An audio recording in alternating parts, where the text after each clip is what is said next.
Good morning students. मैं अवनीश कुमार सिंह आज फिर से कक्षा 12 आरोह भाग 2 का गद्य खंड श्रम विभाजन और जाति प्रथा तथा मेरी कल्पना का आदर्श समाज का 7वां भाग व्याख्या का वीडियो लेकर के उपस्थित हूँ। पिछले 6 भाग में आपने देखा कि समता का जो पार्ट था 3 बातों पर आधारित था कि 3 आधारों पर समता की बात की जा सकती है। पहला,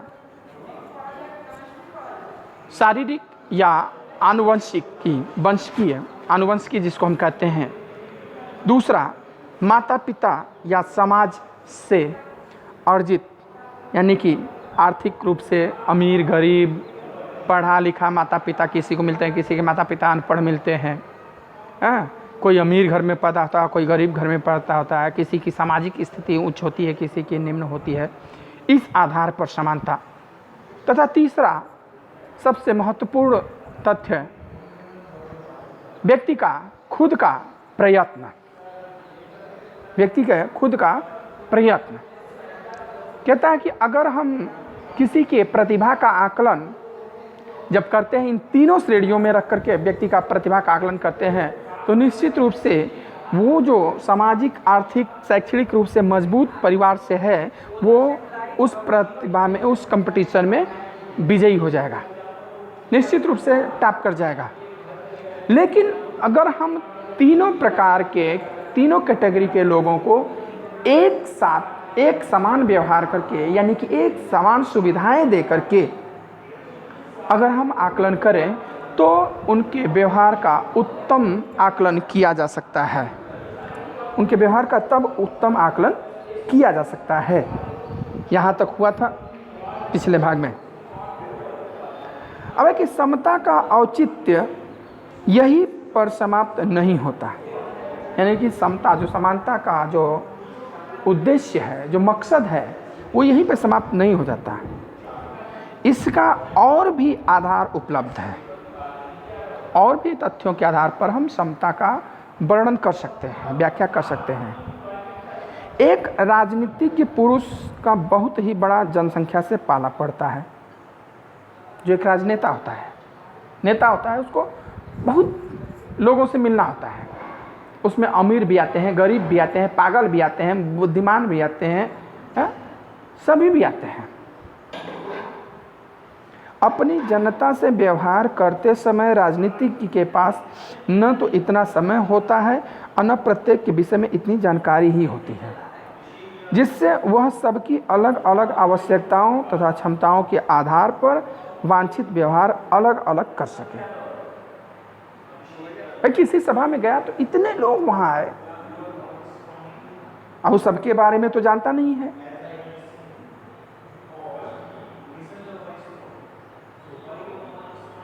और इतनी भी जानकारी नहीं है कि कौन अमीर है, कौन गरीब है, कौन कितना पढ़ा है, कौन अनपढ़ है, कौन पढ़ा लिखा है, कौन ग्रेजुएट है, कौन हाई स्कूल है, कौन पीएचडी है, कौन इलिटरेट है।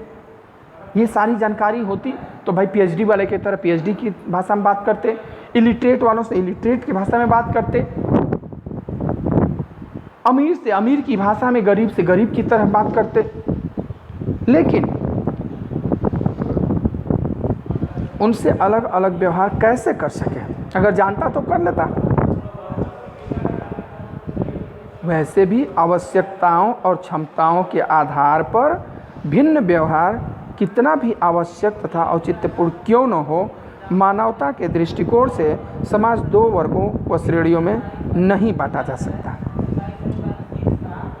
क्या है कि अब व्यक्ति की अपनी आवश्यकता और अपनी क्षमता के आधार पर भले ही बांट दिया जाए कि हमारी आवश्यकता कम है, इसकी आवश्यकता अधिक है, या हमारी क्षमता कम है, इनकी क्षमता अधिक है, इस आधार पर भले ही बांट दिया जाए, लेकिन अगर मानवता के आधार पर व्यवहार किया जाए मानवता के आधार पर हम व्यक्ति को अलग नहीं बांट सकते, उनके साथ हम अलग व्यवहार नहीं कर सकते कि अमीर के साथ अलग व्यवहार करें, गरीब के साथ अलग व्यवहार करें। हैं? अमीर को हम दाना पानी लेकर के पूछें और गरीब को लाठी से दूध करें, ऐसा नहीं किया जा सकता है। अगर मानवता की बात किया जाए तो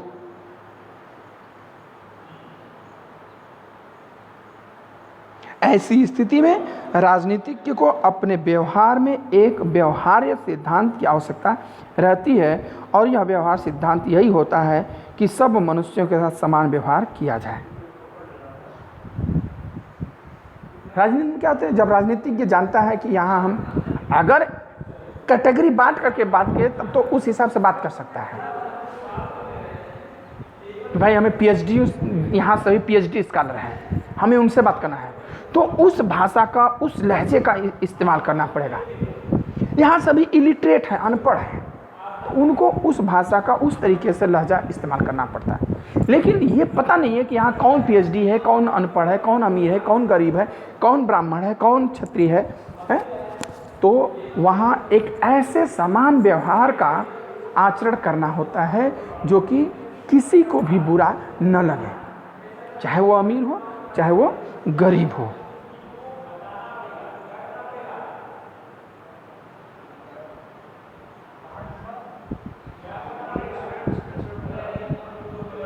राजनीतिक यह व्यवहार इसलिए नहीं करता कि सब लोग समान होते हैं, बल्कि इसलिए कि वर्गीकरण एवं श्रेणीकरण संभव होता है।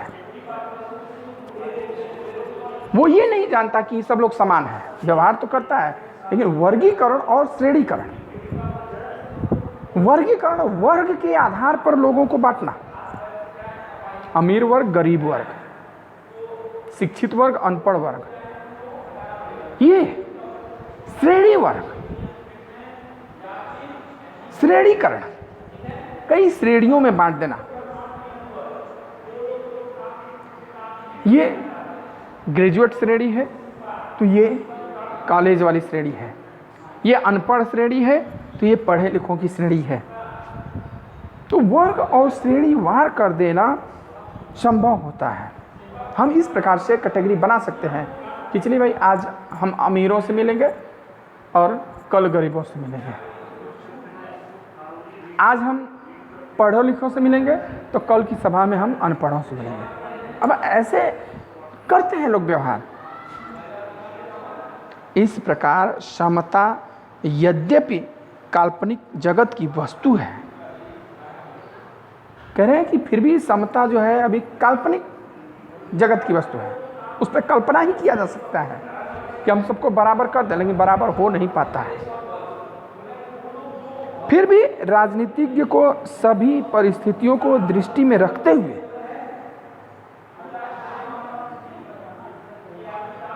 जो राजनीतिज्ञ होता है उनको सभी परिस्थितियों को दृष्टिगत रखते हुए, ध्यान में रखते हुए कि हमें अमीर से भी बात करना है, गरीब से भी बात करना है, पढ़े लिखों से भी बात करना है, अनपढ़ से भी बात करना है। इसमें वो भी पढ़े लिखे भी हो सकते हैं, अनपढ़ भी हो सकते हैं, अमीर भी हो सकते हैं, गरीब भी हो सकते हैं।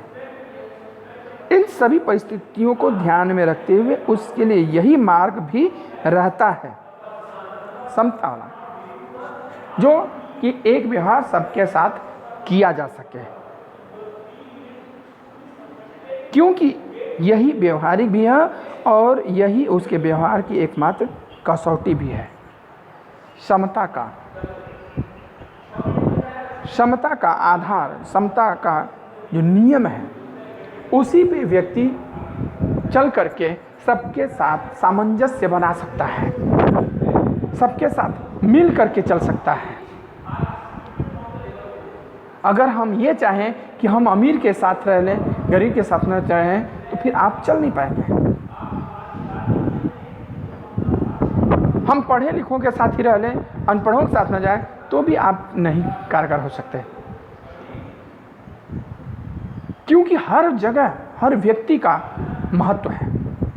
कहीं पढ़ो लिखों का महत्व है तो कहीं अनपढ़ों का महत्व है। कहीं अमीर का महत्व है तो कहीं गरीब का महत्व है, और जहाँ जिसका महत्व है वही काम आएगा। रहीमदास जी कहते हैं ना कि रहीमन देख बड़े को लघु न दीजिए डार, और जहाँ काम आवे सोए का करे तलवार। कि बड़ों को देख करके छोटों को आप त्याग मत दीजिए, उनसे मुंह मत मोड़ लीजिए। बड़ों को देखने के बाद छोटों से आप मुंह मत मोड़ लीजिए।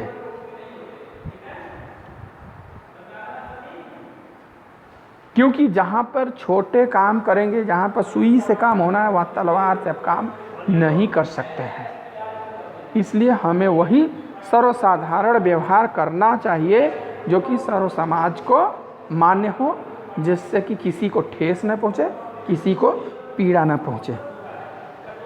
यही है समता का अधिकार। इस प्रकार से यह चैप्टर आपका समाप्त हुआ। अब इसके बाद मैं आपको प्रश्न उत्तर PDF फॉर्म में भेज दूंगा। यदि आपको कोई भी समस्या, कोई भी परेशानी हो इस चैप्टर से, इस वीडियो से, तो आप हमें कमेंट करके या फ़ोन करके पूछ सकते हैं। अगर वीडियो अच्छा लगे तो आप लाइक शेयर ज़रूर करिए। धन्यवाद।